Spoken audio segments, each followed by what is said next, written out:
Sina Weibo, le premier service de microblogging en Chine, est depuis longtemps sujet à la censure du Parti communiste.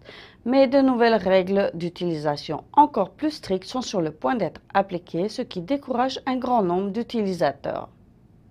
Là où en France on parle de tweeter, lorsqu'on envoie des messages sur le site populaire Twitter, en Chine on parle plus généralement de microblogging. Et le service le plus populaire d'échange de messages courts au sein d'une communauté d'amis s'appelle Sina Weibo. Contrairement à Twitter, qui est simplement interdit en Chine, Sina Weibo est toujours sujette à la censure sur certains mots-clés, comme les termes liés à des sujets politiques ou liés aux répressions menées par le Parti communiste. Jusqu'à présent, cette censure se limitait à effacer les messages ou à fermer les comptes d'utilisateurs. Cela pourrait bientôt changer. À partir du 16 mars prochain, tous les utilisateurs de Sina Weibo seront obligés de s'enregistrer en donnant leur véritable nom et d'autres informations d'identification, si bien que leurs activités en ligne seront directement liées à leur véritable identité.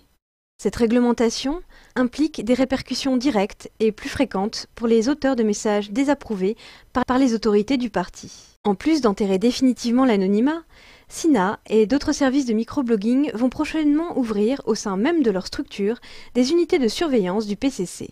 Le parti a créé ces unités de surveillance pour renforcer son contrôle et maintenir sa position en gardant un œil attentif sur les échanges d'informations. Les nouvelles réglementations pourraient porter un coup à l'utilisation de ces services. Selon un article du blog Digisha, Sina Weibo a enregistré cette année une moyenne de 2,5 millions de nouveaux utilisateurs par mois inscrits sous leur vrai nom. Cela représente une diminution de 85% par rapport aux 20 millions de nouveaux utilisateurs par mois en 2011, avant l'application de la nouvelle structure de censure.